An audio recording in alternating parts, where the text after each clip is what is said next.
शुरू में परी उस राक्षस के भयानक रूप रंग को देखकर डर गई, लेकिन उस राक्षस का परी के प्रति व्यवहार बहुत अच्छा था। उसने परी को ढेर सारे नए कपड़े और गहने दिए और साथ ही उसे एक बहुत ही सुंदर कमरा भी दिया। वह उसका बहुत ख्याल रखने लगा, जिससे धीरे धीरे परी का डर खत्म हो गया। अब धीरे धीरे परी ने भी राक्षस से बातें करनी शुरू कर दी। उसे यह अच्छा लगने लगा। दिन गुजरते रहे और दोनों बहुत अच्छे दोस्त बन गए। राक्षस परी को चाहने लगा था, लेकिन अपनी बदसूरती के कारण वह अपनी मन की बात कहने से डरता था। फिर एक दिन उसने हिम्मत करके परी को अपने मन की बात बता दी और उसके सामने विवाह का प्रस्ताव रख दिया। इस प्रस्ताव पर परी आश्चर्य में पड़ गई। उसे समझ नहीं आया कि राक्षस को वह क्या उत्तर दे। वह सोच में पड़ गई कि वह कैसे उस बदसूरत राक्षस से विवाह कर सकती है, लेकिन वह उसकी भावनाओं को भी ठेस नहीं पहुंचाना चाहती थी, क्योंकि वह उसके प्रति दयालु था और उसने उसके पिता के प्राण भी नहीं लिए थे। परी घबराते हुए बोली, मैं इसका अभी कोई उत्तर नहीं दे सकती। परी की बात पूरी होने से पहले ही राक्षस उसका उत्तर समझ गया और उसकी बात काटकर बोला, कोई बात नहीं परी, मैं तुम्हारी स्थिति समझता हूँ, मुझे तुम्हारी बात का बुरा भी नहीं लगा है। इतना कहकर वह वहाँ से चला गया। दिन गुजरते गए।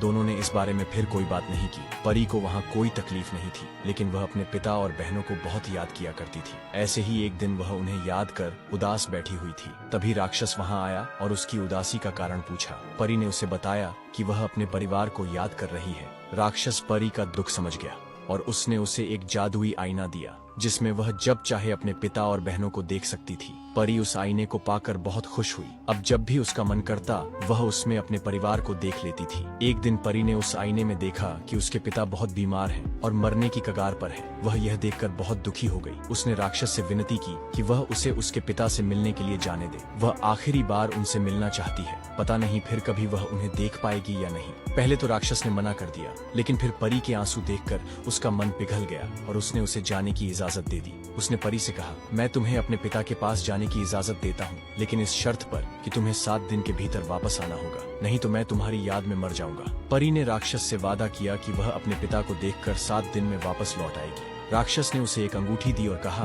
कि जब वह यह अंगूठी अपनी उंगली से उतारेगी, वह वापस इस महल में खुद को पाएगी। परी ने वह अंगूठी पहन ली। फिर अगले दिन जब वह सोकर उठी तो उसने खुद को अपने पिता के घर पर पाया। वह सीधे जाकर अपने पिता से मिली। पिता परी को देखकर बहुत खुश हुए। वास्तव में वह यह सोचकर बीमार पड़ गए थे कि उनकी बेटी एक राक्षस की कैद में है। परी ने उन्हें राक्षस के बारे में विस्तार से बताया कि वह उसके साथ बहुत अच्छा व्यवहार करता है और उसे कोई तकलीफ नहीं होने देता। परी की खैरियत जानकर व्यापारी धीरे धीरे ठीक होने लगा।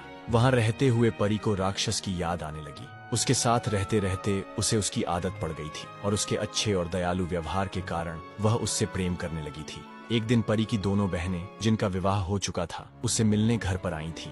जब परी ने अपनी बहनों को राक्षस के महल में बिताए गए आरामदायक और सुंदर जीवन के बारे में बताया तो वे जल भुनकर रह गईं। जब उन्हें पता चला कि परी को 7 दिन के भीतर राक्षस के महल लौटना है, तो उन्होंने झूठे आंसुओं का सहारा लेकर परी को कुछ दिन और रोक लिया। असल में यह उनकी एक साजिश थी। वे चाहती थीं कि राक्षस परी पर नाराज हो जाए और उसे मार डाले। उधर राक्षस बड़ी बेचैनी से परी का इंतजार कर रहा था।